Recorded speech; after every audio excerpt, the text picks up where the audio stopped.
Hello, good morning students, all of you good morning. थोड़ी सी मैं माफी चाहूंगा क्योंकि मैंने जैसे बोला था कि हमारा जो शेड्यूल चलेगा सीए फाउंडेशन का, जैसे मैंने पहली वीडियो में आपको बोला था कि हमारी सीक्वेंस से क्लासेस चलेगी, बट कुछ मेडिकल इश्यूज की वजह से मैं आप लोगों की क्लासेस रिकॉर्ड नहीं कर पाया और ना ही मैं यूट्यूब पे डाल पाया। बट अब जो है हमारे पे जितना ही वक्त है उसको हम टाइम वेस्ट नहीं करेंगे और सीधा सीक्वेंस से क्लासेस स्टार्ट करेंगे ताकि हमारा टाइम और ज्यादा वेस्ट ना हो। ठीक है, ताकि हम अपना जो सिलेबस है उसको कवर अप कर सके और एक एक क्वेश्चन जो सीए फाउंडेशन या सीएमए फाउंडेशन के मॉड्यूल्स में है, अकाउंट्स का जितना भी क्वेश्चन प्रैक्टिस है जो करनी है, या मॉक है या आरटीपीज है या पूरा मॉड्यूल के क्वेश्चन है, प्रैक्टिकल इलस्ट्रेशन जो भी है सारे कंप्लीट करेंगे। ठीक है ना। तो लास्ट क्लास में मैंने मतलब काफी दिन पहले एक सीए फाउंडेशन का पूरा बायोग्राफी दी थी कि सर इसके अंदर क्या होता है, कितने अटेम्प्ट्स लगते हैं। मतलब मैंने ये भी चीज बताई थी कैसे कैसे हमारी क्लासेस चलेंगी, और मैं अकाउंट्स मेरा जो फेवरेट सब्जेक्ट है, तो मैं अकाउंट्स की सारी वीडियोस अपलोड करूंगा फ्री ऑफ कॉस्ट। जो बच्चे अफोर्ड नहीं कर पा रहे हैं कॉस्टली में या फिर पैसे देके, तो मैं उनको फ्री ऑफ कॉस्ट प्रोवाइड करूंगा और एक एक मॉड्यूल का क्वेश्चंस भी इसके अंदर मैं करवाऊंगा। अगर कोई भी डाउट आता है तो आप आराम से कमेंट सेक्शन में, या फिर मैं अपना नंबर इसके अंदर दे दूंगा व्हाट्सएप नंबर, ताकि आप मुझे डाउट्स कहीं पे भी किसी भी तरीके का डाउट्स आप मेरे से पूछ सकते हैं, चाहे वो मॉड्यूल से रिलेटेड हो या अदर मॉड्यूल से रिलेटेड हो, कोई इशू नहीं है। ठीक है सर। तो हम अब शुरू करते हैं अपना आगे का प्रोसीजर कि सर क्या क्या है। मैंने आपको यहाँ पे दिख रहा होगा कि मैंने पूरा अकाउंटिंग का 100 मार्क्स का पूरा वेटेज बना रखी है कि किस मॉड्यूल में कितनी वेटेज है, किस मॉड्यूल में कितनी वेटेज है। जैसे मेरा मॉड्यूल नंबर देखो, आपका जो सीए फाउंडेशन का जो अकाउंट्स का मॉड्यूल आएगा वो 2 मॉड्यूल्स में कंप्लीट होगा, लेकिन जो सीएमए का अकाउंट्स का मॉड्यूल आता है वो सिर्फ एक ही मॉड्यूल में होता है। ठीक है। अब ऑलमोस्ट जितना भी मोस्टली मैं बोलूं कि अधिकतर जो हमारा ज्यादा से ज्यादा जो सिलेबस होता है सीए फाउंडेशन का और सीएमए फाउंडेशन का वो सेम रहता है, बट सीए फाउंडेशन का थोड़ा ज्यादा रहता है, सीएमए फाउंडेशन का कम रहता है अकाउंट्स का। ठीक है ना। तो सीए फाउंडेशन का जितना भी चैप्टर्स हैं इसके अंदर मैंने कवर कर दिया, और कितनी कितनी वेटेज है पेपर में आने के चांसेस है वो भी मैंने बता दिया। जैसे मॉड्यूल 1 के अंदर आपके टोटल 7 चैप्टर है, जिसमें आपका इंट्रोडक्शन कम से कम 5 मार्क्स का है, अकाउंटिंग प्रोसेस 5 से 10 मार्क्स के बीच में आता है, या फिर उससे या फिर 5 मार्क्स का आता है, या फिर 10 मार्क्स का कभी कभार आता है, कभी ऐसा नहीं पूछता। ठीक है ना। बीआरएस का जो चैप्टर है बैंक रिकंसिलिएशन स्टेटमेंट, जो बच्चों के नाक में दम करके रख रखा है, क्यों? क्योंकि 11th के अंदर भी क्या है, बीआरएस में बड़ी प्रॉब्लम आती थी बच्चों को। ठीक है, लेकिन उसका भी कराने का एक तरीका होता है, वो भी मैं आपको कराऊंगा। आपको बीआरएस एग्जैक्टली इतना ईजी लगने लगेगा कि आप भी बोलोगे कि यार क्या करा दिया सर आपने। ठीक है। बीआरएस का 10 मार्क्स का तो कंपलसरी आएगा क्यों? क्योंकि ये तो आता ही है, हर अटेम्प्ट में आ रहा है 10 मार्क्स का, तो ये आ ही रहा है। ठीक है ना। सर इन्वेंट्रीज का 5 से 10 मार्क्स के में आता है, या तो 5 मार्क्स का छोटा सा पूछ लेगा या 10 मार्क्स के में, लेकिन इन्वेंट्री का मतलब क्या होता है कुछ बच्चों को मालूम है, कुछ बच्चों को नहीं मालूम है, वो ही मैं बताऊंगा। ठीक है ना। डेप्रिसिएशन सर वो आप करते ही आ रहे हो 11th में भी, फिर कोई बच्चे ग्रेजुएशन के बाद सीए कर रहे हैं तो उनको भी मालूम है। डेप्रिसिएशन क्वेश्चन 10 से 15 मार्क्स के बीच में आता ही आता है। बिल्स ऑफ एक्सचेंज सर ये 10 मार्क्स का 11th में बिल्स ऑफ एक्सचेंज का एक चैप्टर होता था, बट अभी क्या उसको बंद कर दिया कोरोना के बाद, क्योंकि सिलेबस को कट ऑफ किया है। ठीक है ना। तो बिल्स ऑफ एक्सचेंज बच्चों को अधिकतर को मालूम ही नहीं, जो 2020 के बाद जितने भी बच्चे अपीयर्ड हुए थे 12th क्लास में या 11th क्लास में, उनको नहीं मालूम है, लेकिन हम कराएंगे, कोई दिक्कत नहीं है। 10 मार्क्स का कंपलसरी है इसका। ठीक है। फाइनेंशियल स्टेटमेंट ट्रेडिंग पीएनएल हर बच्चे ने किया हुआ है, तो इसका भी 10 मार्क्स का कंपलसरी लिख लीजिए कि सर ये चीज होती है, इतनी वेटेज है इसकी। ठीक है। अच्छा सर ये कंप्लीट हो गया। मॉड्यूल 2 के अंदर फाइनेंशियल स्टेटमेंट 15 मार्क्स का एनपीओ का आ भी सकता है, नहीं भी आ सकता। ठीक है। क्योंकि इनमें और इनमें लड़ाई रहती है, इस वाले चैप्टर में और इस वाले चैप्टर में लड़ाई रहती है कि एनपीओ मतलब आप समझ गए, नॉन प्रॉफिट ऑर्गेनाइजेशन, जिसका ऑर्गेनाइजेशन प्रॉफिट कमाने का नहीं होता, सर्विस कमाने का होता है। ठीक है ना। इनकम्प्लीट रिकॉर्ड 10 से 12 मार्क्स का कुछ बच्चों को नहीं मालूम है, कुछ बच्चों को मालूम है। 11th में जिसके स्कूल में ये इनकम्प्लीट का रिकॉर्ड वाला जो चैप्टर हुआ है उनको तो मालूम है, जिनको नहीं मालूम है उनको मैं कराऊंगा। ठीक है ना। उसमें घबराने वाली बात नहीं है। अच्छा चैप्टर नंबर 10 पार्टनरशिप अकाउंटिंग 10 से 15 मार्क्स के में आता है। पार्टनरशिप अकाउंटिंग के अंदर आपके पूरी कवर हो रही है पार्टनर, जो मतलब एडमिशन रिटायरमेंट डिसोल्यूशन तक आपका पूरा कवर होगा इसके अंदर, इसलिए 10 to 15 मार्क्स कर दिया। और 11th चैप्टर में कंपनीज अकाउंट 15 मार्क्स ऑप्शनल में चला गया, ये 6th क्वेश्चन में आता है, क्योंकि आपको तो मालूम है जो हमारा सीए फाउंडेशन का पैटर्न होता है वो पूरे 120 मार्क्स का होता है। ठीक है ना। जिसमें हमें करना पूरा 100 मार्क्स का ही है। 120 मार्क्स का मैं इसलिए कह रहा हूं क्योंकि पर क्वेश्चन 20 मार्क्स का होता है और आपके 6 क्वेश्चन कवर होते हैं, लेकिन उनमें से करने 5 होते हैं। जिसमें आपका जो छठा क्वेश्चन होता है वो कंपनी अकाउंट से रिलेटेड आता है 15 मार्क्स का, ये कंपलसरी है, ये तो आता ही आता है, ठीक है ना। अब आपको करना है या नहीं करना वो तो, क्योंकि आपको तो टोटल 6 में से करने 5 है, अगर आपने उनके रूल्स का उल्लंघन किया या वायोलेट किया तो आपका नंबर भी कट सकता है। तो ज्यादा मत करना, इतना टाइम होता भी नहीं है बच्चे के पास, 20 मार्क्स का एक क्वेश्चन होता है, उसे ही कवर करने में उसे टाइम निकल जाता है, ठीक है ना। तो 100 मार्क्स का ही कंप्लीट करो, ठीक है। कंपनी अकाउंट में आपका सारा कवर होगा, issue of shares, issue of debenture, redemption, मतलब कुछ चैप्टर ऐसे भी इंक्लूड करे गए हैं जो बच्चों को मालूम ही नहीं है, क्योंकि रिडम्पशन ऑफ प्रेफरेंस आपके लिए नया हो गया, जिन्होंने अटेम्प्ट दे दिया, जो री अटेम्प्ट दे रहा है उनके लिए नया नहीं, उनके लिए पुराना है, जिन्होंने ग्रेजुएशन कर ली उनके लिए भी पुराना है, लेकिन जो बच्चे नए नए फ्रेशर्स इसके अंदर इंक्लूड हो रहे हैं उनके लिए तो नया का नए है, ठीक है ना। जैसे बोनस शेयर, राइट शेयर, ये सारे नए हैं उनके लिए, ठीक है ना। लेकिन जिन्होंने कर लिया है उनके लिए पुराना है, लेकिन मैं दोबारा से कराऊंगा क्योंकि आपका कंपलसरी आएगा ही आएगा, ठीक है सर। तो सर आप कराओगे कैसे, देखो हम अपना जो ये थ्योरेटिकल पार्ट है, जो ये पहला और दूसरा है, इसको छोड़ देंगे, हम पहले वो वाले चैप्टर्स उठाएंगे, वो वाले कवर करेंगे जो हमें ऑलरेडी आते हैं, जो हमने 11th में ही पढ़े हैं और किसी ने ग्रेजुएशन में ही पढ़े हैं, जिसने री अटेम्प्ट देना उसने ही पढ़े हैं, ठीक है ना।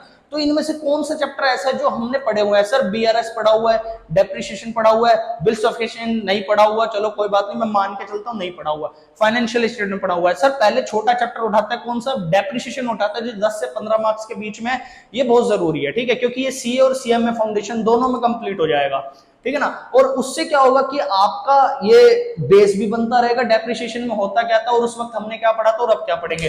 देखो मेथड्स थोड़े बढ़ जाते हैं सीए फाउंडेशन में क्योंकि बहुत जरूरी है, लेकिन ऐसा नहीं कि मैं पूरी एक क्लास में इसको कवर करूंगा, अच्छे से समझाऊंगा, मतलब पूरा फुल फ्लेज क्वेश्चन के साथ समझाऊंगा जितने भी होंगे, ठीक है। कम से कम चलो ठीक है कोई बात नहीं, 2 क्लासेस लगा लेंगे, लेकिन करेंगे इसको कंप्लीट ही, ठीक है ना। तो सर शुरू करते हैं इस वाले चैप्टर को, डेप्रिसिएशन, क्योंकि डेप्रिसिएशन सर होता क्या है। So let's begin. तो सर शुरू करते हैं डेप्रिसिएशन अकाउंटिंग। जैसे मैंने बोला था कि सबसे पहले हम यही वाला चैप्टर उठाएंगे क्योंकि ये ज्यादा समझ में भी आएगा, क्योंकि हमारे लिए तो ये पुराना है, ठीक है ना। डेप्रिसिएशन अकाउंटिंग सर इसके अंदर मैंने क्या मीनिंग डाला है, डेप्रिसिएशन में be defined as the permanent and continuing diminishing in the quality and quantity or the value of an asset. आपको तो मालूम है डेप्रिसिएशन को हम हिंदी में अगर बोले तो उसको हास कहते हैं। हास का भी अगर मैं इसको हिंदी में पूरा इसको ट्रांसलेट करूं तो इसका मतलब ये होता है कि कुछ भी घिसावट या कुछ भी टूट फूट की वजह से अगर आपकी फिक्स्ड एसेट्स के अंदर उसमें वैल्यू में कमी आ जाती है या उसकी वैल्यू कम हो जाती है या उसकी क्वांटिटी में कमी आ जाती है, वो पुराना सा दिखने लग जाता है, तो उसका जो प्राइस होता है वो कम हो जाता है, उसकी कॉस्ट कम हो जाती है। फॉर एग्जांपल मैं अगर आपको बोलूं, दोबारा से वो समझा देता हूं। मान लो कि आपने एक फोन खरीदा, ठीक है ना, फोन की जो कॉस्ट है वो 25,000 की है, आपने एमआई का एक फोन लिया है 2020 के अंदर, तो क्या आप 2025 के अंदर उसे 20,000 का ही बेच सकते हो, मतलब 25,000 का ही बेच सकते हो? Answer is no. क्यों? क्योंकि सर आपने उसे 5 साल यूज किया तो वो एक सेकेंड हैंड पीस हो गया, और जिसकी वजह से क्या है, वो रोज इस्तेमाल करने की वजह से वो अब नया नहीं रहा, वो पुराना हो चुका है, और आपने उसका भरपूर मजा लिया है, और उसके बाद उसका पोजेशन वगैरह सब कुछ आपने यूज किया है, मतलब यूज करते करते उसमें कुछ घिसावट भी आई है, क्वालिटी में भी कमी आई है, क्वांटिटी में भी कमी आई है, जिसकी वजह से आपकी वैल्यू डिमिनिश हो गई है, रिड्यूस हो गई है, ठीक है। तो आप उसको कम से कम 15 या 10,000 तक का बेच सकते हो। बाकी जो आपका मैं माइनस किया 15,000 रुपए, वो आपका क्या हो गया, डेप्रिसिएशन। तो डेप्रिसिएशन आपका फिक्स्ड एसेट्स पे ही लगता है, ओनली टेंजिबल एसेट्स पे, इंटेंजिबल पे नहीं, क्योंकि आपको भी मालूम है फिक्स्ड एसेट्स आपकी 2 तरीके की होती है, इंटेंजिबल और टेंजिबल। तो ओनली इंटेंजिबल आइटम्स पे, ओनली टेंजिबल आइटम्स पे लगता है, इंटेंजिबल पे नहीं लगता, क्योंकि वो चीज तो हमें दिखाई नहीं देती, ना छू सकते हैं, लेकिन टेंजिबल एसेट्स तो हम छू भी सकते हैं, देख भी सकते हैं, ठीक है। तो ओनली उसी पे ही लगता है आपका डेप्रिसिएशन, ठीक है। तो डेप्रिसिएशन में be defined as the permanent, permanently तो लगता ही लगता है, और कंटिन्यूइंग ईयर टू ईयर क्या है, आपकी वैल्यू एसेट की कम होती जाती है, क्योंकि आप ईयर टू ईयर उसको यूज कर रहे हो, ठीक है ना, क्वालिटी में भी, क्वांटिटी में भी, और वैल्यू ऑफ एन एसेट में भी, ठीक है ना। तो ओनली फिक्स्ड एसेट्स, वो भी टेंजिबल वाली, उस पर डेप्रिसिएशन लगता है। तो सर हम अब आपको तो मालूम है अलग अलग कंपनीज क्या है, डेप्रिसिएशन की जो कैलकुलेशन होती है और रेट होती है, अलग अलग कंपनीज का अलग अलग मेथड होता है। मेथड्स तो सर हमारे सारे अकाउंटिंग में लिखे, लेकिन वो कोई कोई कंपनी कोई कोई सा मेथड इस्तेमाल करती है, जिसकी वजह से वो अपनी डेप्रिसिएशन कैलकुलेट करती है कि हमारी एसेट पे इतना लग सकता है, ठीक है ना। जैसे मेथड्स ऑफ डेप्रिसिएशन, इसके अंदर मेनली अगर देखा जाए तो स्ट्रेट लाइन मेथड, उसी को हम फिक्स्ड इंस्टॉलमेंट मेथड कहते हैं, ओरिजिनल कॉस्ट। सर इसका मतलब क्या होता है इस मेथड का?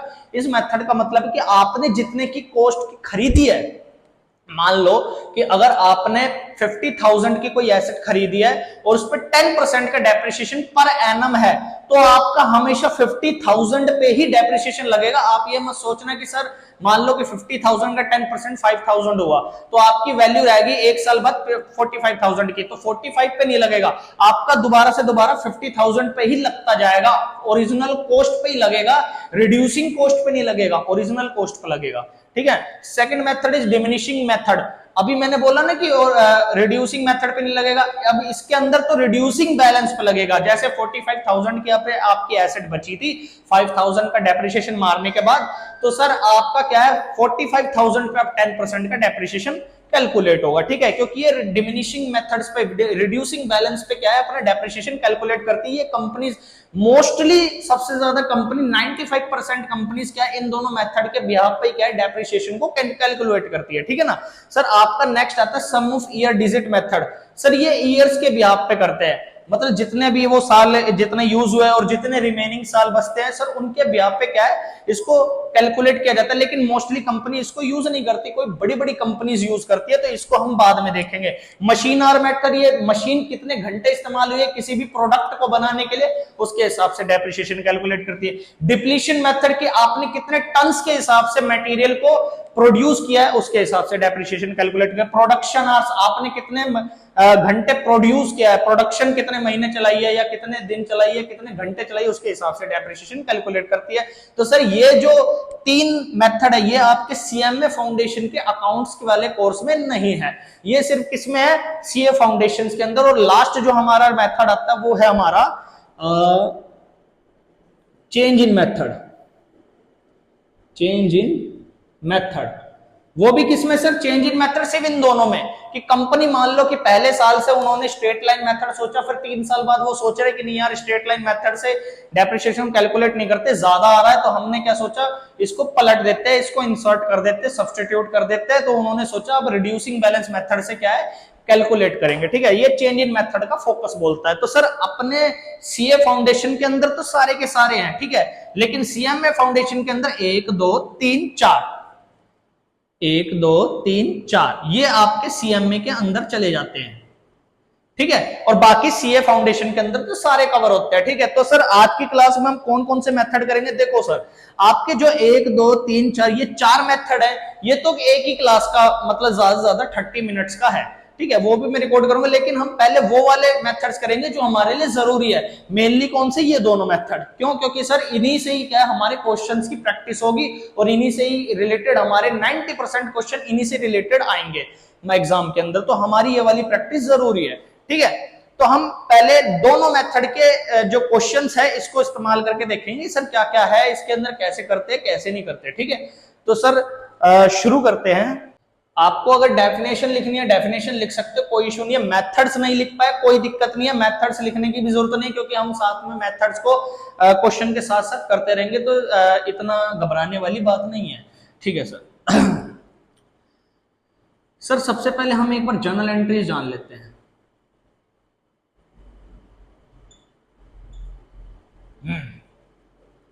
सर हमारी जो पहली ट्रांजैक्शन है, क्योंकि हम एसेट से रिलेटेड ट्रांजैक्शंस को इन्वॉल्व कर रहे हैं, एसेट से रिलेटेड ट्रांजैक्शंस के बारे में ही हम डेप्रिसिएशन कैलकुलेट कर रहे हैं, तो पहले हमारा जानना जरूरी है कि कौन सी एंट्री कौन कौन सी हो सकती है इसके अंदर। मेनली सर हमारी जो एंट्रीज होगी वो होंगी 3। ठीक है ना। पहली ट्रांजैक्शन क्या होगी, purchase the fixed assets, purchased the fixed assets. Sir इसकी मेनली जर्नल एंट्रीज क्या होती है, क्योंकि ये देखो मालूम सबको है, ठीक है, लेकिन कोई इशू नहीं है। सर पहली जो एंट्री होगी वो होगी fixed assets account debit,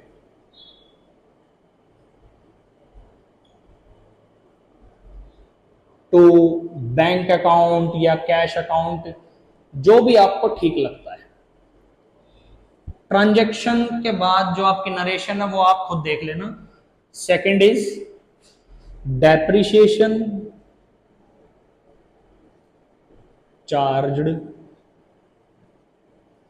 on assets. Sir ऊपर वाली एंट्री के अंदर क्या है, दो अकाउंट अफेक्ट कर गए सर, फिक्स्ड एसेट्स और बैंक अकाउंट। क्यों? क्योंकि सर आपको तो मालूम है अगर कोई भी चीज आ रही है तो उसे हम डेबिट करेंगे ऑब्वियसली, क्योंकि फिक्स्ड एसेट्स हमारा रियल अकाउंट है। रियल अकाउंट का रूल यही कहता है debit what comes in credit what goes out.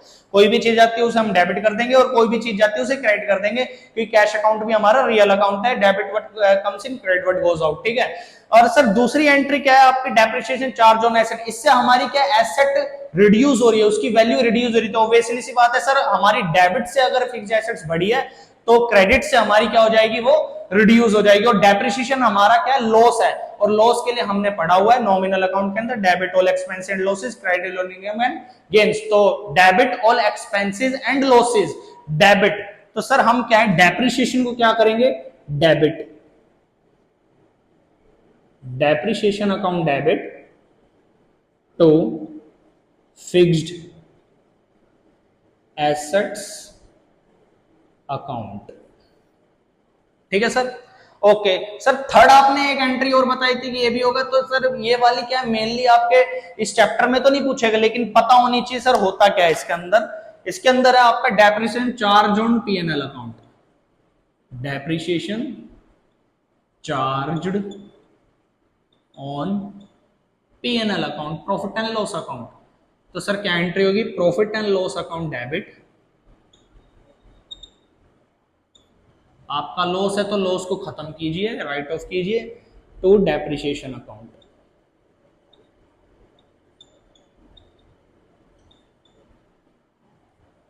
तो ये मेनली तीन एंट्रीज है, इसको नोट डाउन कर लीजिए, और अगर नहीं करना है तो कोई इश्यू नहीं है, नोट डाउन कर लीजिए।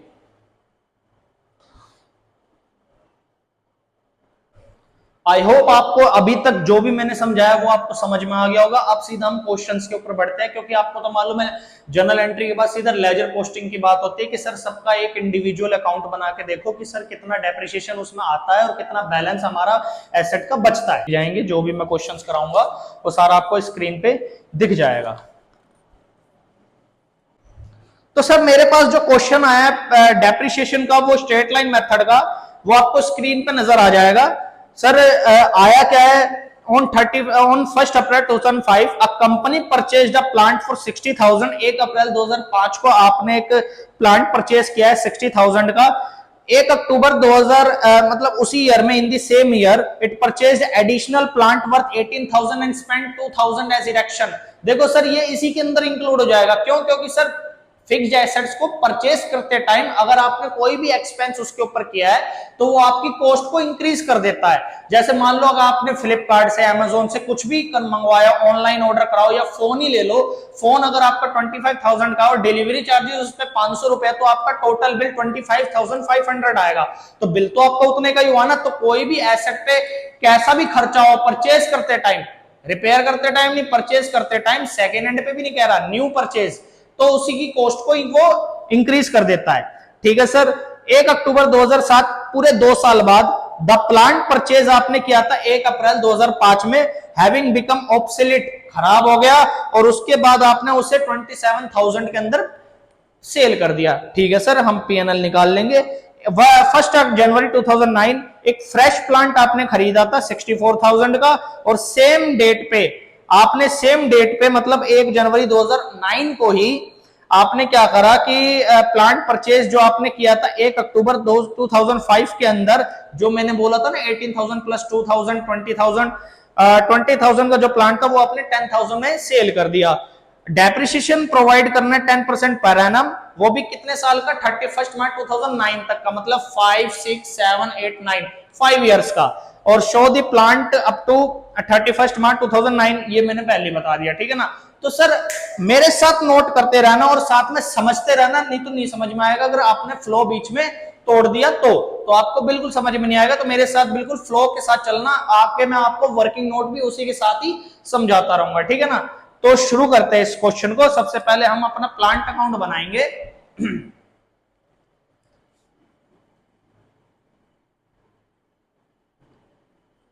प्लांट अकाउंट,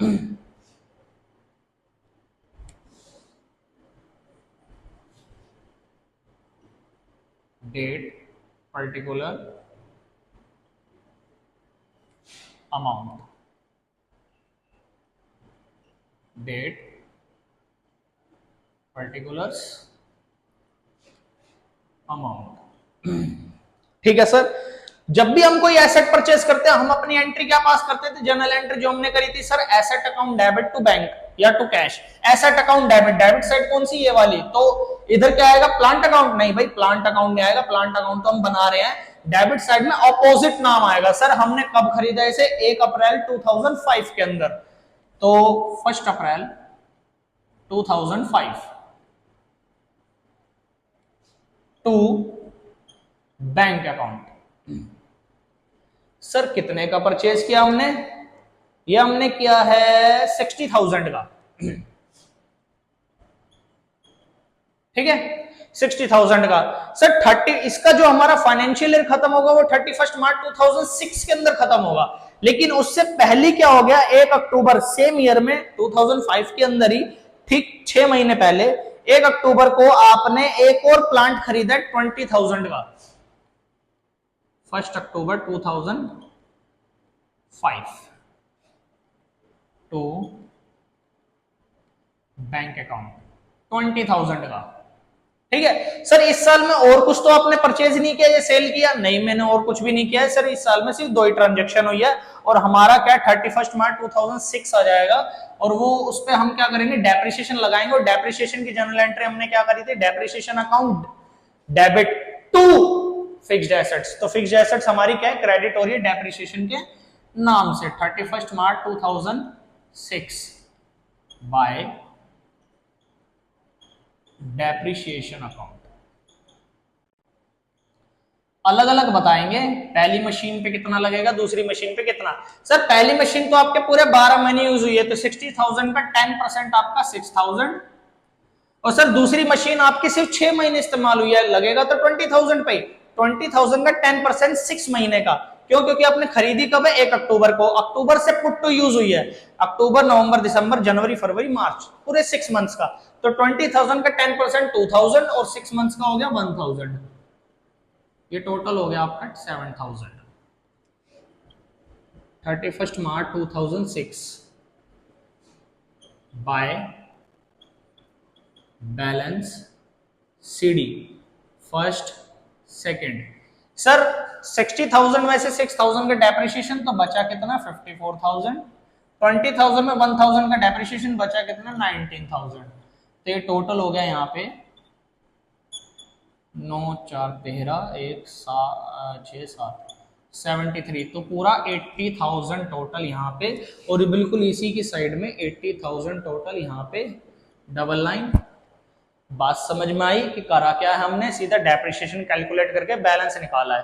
तो सारे बच्चे बोल दो भाई चंगी तरिया समझ में आ गया भाई, चंगी तरिया, ठीक है सर कितना हो गया है। अब हम अपना क्या है, अकाउंट अभी क्लोज नहीं करने, अभी तो आगे भी बढ़ना है। 1 अप्रैल 2006 के अंदर जो हमारा नेक्स्ट डे है, जो हमारी बुक्स ऑफ अकाउंट ओपन होगी, to balance BD first second, यही बैलेंस उतर के आ जाएगा 54,000 19,000, आपका टोटल हो गया यहाँ पे 73,000, ठीक है सर। इस साल हमारा कुछ कार्यक्रम या कुछ कांड वांड हुआ है क्या, सर नहीं सर, क्योंकि इसका जो फाइनेंशियल ईयर हमारे 31 मार्च 2007 में खत्म होगा, लेकिन सर 2007 में 31 मार्च के बाद कांड हुआ है, क्योंकि 1 अक्टूबर 2007 को हुआ है, ठीक 6 महीने पहले हमारा कुछ भी नहीं हुआ, तो इस साल तो ऐसा एज इट इज चलेगा 2007 बाय डेप्रिसिएशन अकाउंट। सर किस पे लगेगा, ओरिजिनल कॉस्ट मेथड है ना sir, straight line, original cost 60,000 का 10% 6,000, और 20,000 इस बार तो पूरे साल ही यूज हुई है, तो 20,000 का 10% 2,000, लास्ट ईयर तो 6 महीने यूज हुई थी सिर्फ, तो 8,000 यहां पे depreciation 31 March 2007 by balance CD first second. 54,000 में से 6,000 माइनस इसमें सही होगा, रिड्यूसिंग बैलेंस में सही, 54,000 में 6,000 माइनस हुए तो 48,000, और 19,000 में से 2,000 माइनस होते 17,000, ये आपका हो गया 15, 5, 6, 73,000, 73,000। भाई आपकी कॉपी तो बहुत लंबी है, आप तो कर लोगे, मेरे पास जगह नहीं बची है, तो फटाफट नोट कर लो ताकि मैं इसको दोबारा रिक्रिएट कर सकूं, आगे बढ़ सकूं, क्योंकि 2 साल तो हमने कंप्लीट कर लिए हैं, बस अब 3 इयर्स का रह गया है।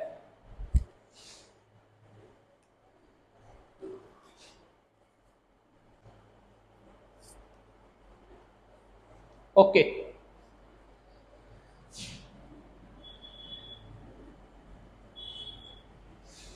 सेकेंड ईयर का मैं नहीं रेज कर रहा, सिर्फ इसी का कर रहा हूं, फर्स्ट ईयर का।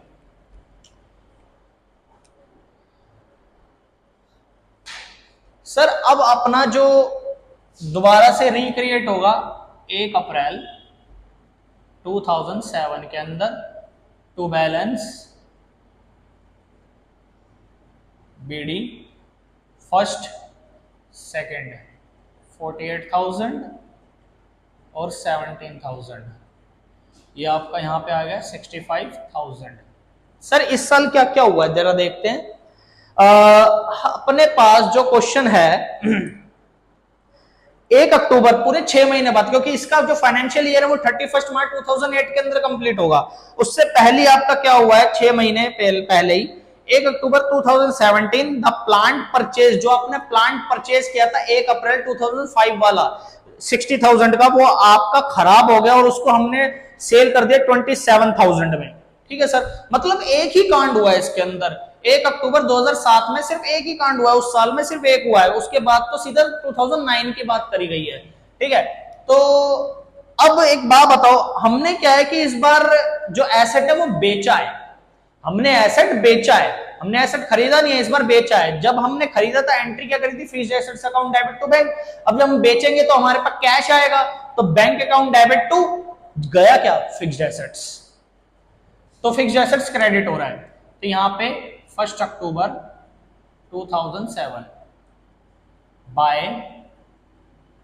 बैंक अकाउंट, सर कितने में, 27,000 में।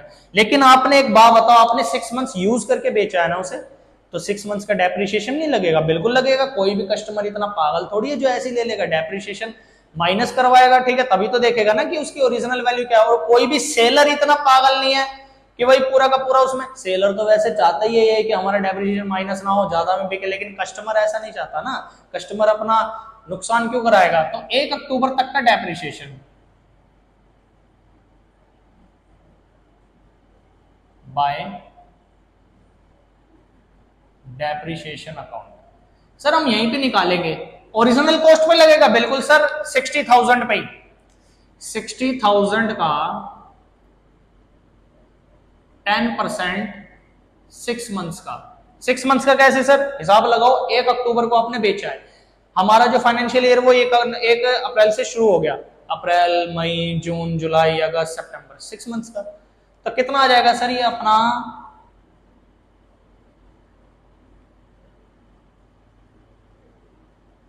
2 3 6 3,000, 3,000 का डेप्रिसिएशन और लगेगा, और सर माइनस किस में से होगा, रिड्यूसिंग बैलेंस में से, इतने में से ही होगा।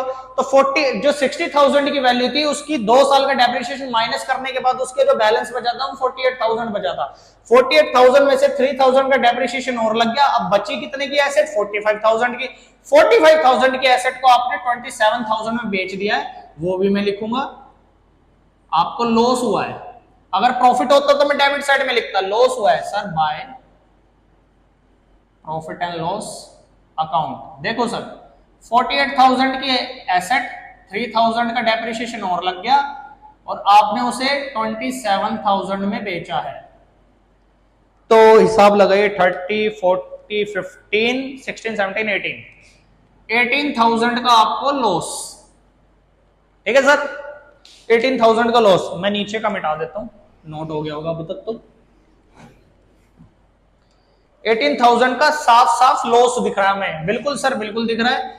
ओके, तो ये पहली एसेट हमारी खत्म, बिल्कुल पहली एसेट हमारी ओवर हो चुकी है। अब सीधा क्या है, सेकंड एसेट पे बात करते हैं, और उस साल हमने कुछ खरीदा भी नहीं है, तो 31 मार्च 2008 बाय डेप्रिसिएशन अकाउंट, सिर्फ सेकंड एसेट पे लगेगा। सेकंड एसेट कौन सी सर? 17,000 जिसकी ओरिजिनल वैल्यू 20,000 की पूरे साल यूज हुई है, उसी पे लगेगा 2008 बाय बैलेंस सीडी। कितना सर? 17,000 में से 2,000 और गए, 15,000 की एसेट बची है 65,000, और इसका टोटल कर लोगे इसका भी 65 ही आएगा। Next 1 April 2008 to balance BD. कितना सर? 15,000। एक ही एसेट बच गई हमारे पास। सर उसके बाद क्या हुआ है कि हमें नजर आ रहा है 1 जनवरी को 2009, सर इसका जो फाइनेंशियल ईयर हमारा एंड होगा वो कब होगा? 31 मार्च 2009 के अंदर, उसके ठीक 3 महीने पहले, 31 मार्च आने से ठीक महीने पहले 1 जनवरी को आपने 64,000 का प्लांट और परचेज किया है। ठीक है, कर लेते हैं। 1 जनवरी को 2009 को टू बैंक अकाउंट 64,000। ठीक है सर। उसके बाद सर उसके बाद आपने उसी डेट पे एक नया प्लांट नहीं, 1 अक्टूबर 2005 के अंदर जो आपने खरीदा था 20,000 का, ये वाला सेकंड, वो आपने बेचा 10,000 में 1 जनवरी को। ठीक है सर, यहां पे लिखते हैं 1 जनवरी 2009 बाय बैंक अकाउंट। सर कितना? 10,000 का हमने बेचा है। तो एक बात बताओ, एसेट यूज भी तो हुई है फिर कितने महीने? सर अप्रैल, मई, जून, जुलाई, अगस्त, सितंबर, अक्टूबर, नवंबर, दिसंबर, क्योंकि 1 जनवरी को बेचा, 9 मंथ्स यूज हुई है, डेप्रिसिएशन लगेगा उसका बाय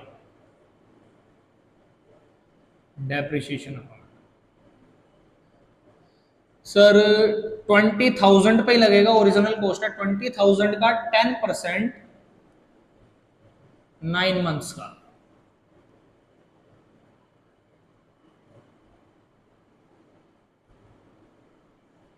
$1,500 तो सर लॉस प्रॉफिट जरा देखना पड़ेगा। हमारी जो एसेट थी 20,000 की, वो माइनस हो के डेप्रिसिएशन लग लग के कितने की बच गई है? 15,000 की। और 15,000 की एसेट बची है, उस पर 1,500 का और डेप्रिसिएशन लग गया, तो हमारी एसेट बची कितने की? 13,500 की। और उसको आपने बेचा कितने में? 10,000 में। तो साफ साफ पता लग रहा है सर 3,500 का लॉस है। लॉस लिखो by profit and loss account. Sir 15,000 minus 1,500 minus 10,000, 3,500 का आपका लॉस। ठीक है सर। और फिर उसके बाद सीधा एक ही एसेट बच गई है, और वो हमारी 31 मार्च 2009 के अंदर डेप्रिसिएशन लग जाएगा बाय डेप्रिसिएशन अकाउंट। और एसेट कौन सी है? जो हमने 1 जनवरी को 64,000 की परचेज करी है। तो सर 1 जनवरी को परचेज करी है ना, पुट टू यूज तो 1 जनवरी से हुई, जनवरी, फरवरी, मार्च, हमारा ईयर खत्म हो गया, 3 मंथ्स का लगेगा। तो सर 64,000 का 10% 3 मंथ्स का,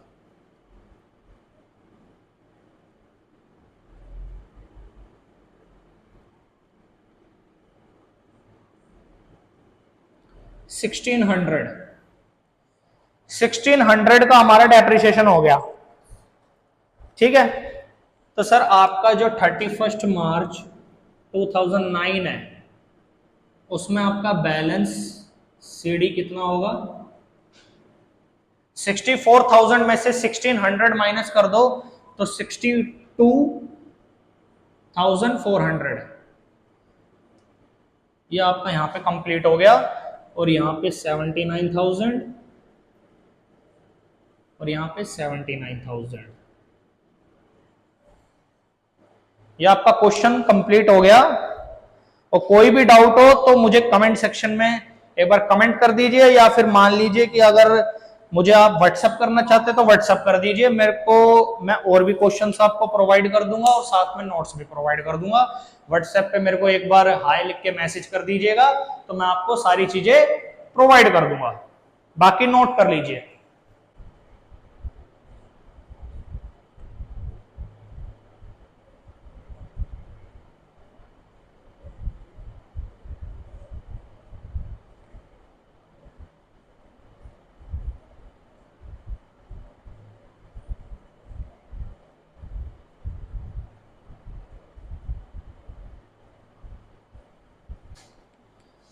बाकी सर हम जो नेक्स्ट क्वेश्चन हम WDV का करेंगे वो अब नेक्स्ट क्लास में करेंगे, क्योंकि हम क्या है फुल फ्लैज क्वेश्चन लेके चल रहे हैं जिसमें हमें अच्छे से समझ में आ जाए कि इसके अंदर लिखा क्या है। ठीक है, ये क्वेश्चन हमसे बोलता क्या है। ठीक है, तो हम क्या है बिल्कुल भी जल्दबाजी नहीं करेंगे, क्योंकि जल्दबाजी में क्या है सारा काम खराब हो जाता है और हमें समझ में भी कुछ नहीं आ पाता है। ठीक है, तो हम क्या है सीधा धीरे धीरे चले, जैसे आज हमारा एक मेथड हो गया, नेक्स्ट क्लास में हमारा WDV खत्म हो जाएगा, वो नेक्स्ट वीडियो में आपको अपलोड मिल जाएगा। ठीक है ना, फिर उसके बाद हमारा एक क्लास और लगेगी डेप्रिसिएशन की, जिसमें हमारे 4 जो मेथड है वो हम कंप्लीट कर लेंगे, क्योंकि बहुत छोटे छोटे मेथड है और उसके क्वेश्चंस भी इतने पूछते नहीं है। ठीक है ना, तो वो भी हम कंप्लीट कर लेंगे। बाकी ऑल द बेस्ट, सारे बच्चे अपना क्वेश्चंस करें, मॉड्यूल्स के क्वेश्चंस करें, या फिर कोई सी बुक मिल जाए, या अपनी 11th की DK Goyal, TS gravel, Maheshwari, JK मोंगा, जो भी आपकी बुक मिल जाए उसमें से डेप्रिसिएशन के स्ट्रेट लाइन मेथड के क्वेश्चंस को सोल्व करें। अगर कोई क्वेरी आती है तो मैं अपना नंबर और नाम, व्हाट्सएप नंबर, पर्सनल नंबर सब सेंड कर दूंगा और सब कुछ बता दूंगा, तो उसमें आप अपना आराम से क्वेश्चंस कहीं कहीं बच्चा हो, कोई इशू नहीं है, फ्री ऑफ कॉस्ट है। जब भी आपको जरूरत पड़े आप मुझे कॉल कर दीजिए या फिर मैसेज कर दीजिए, मैं आपको उसका रिप्लाई आपको जरूर मिलेगा। Okay, thank you.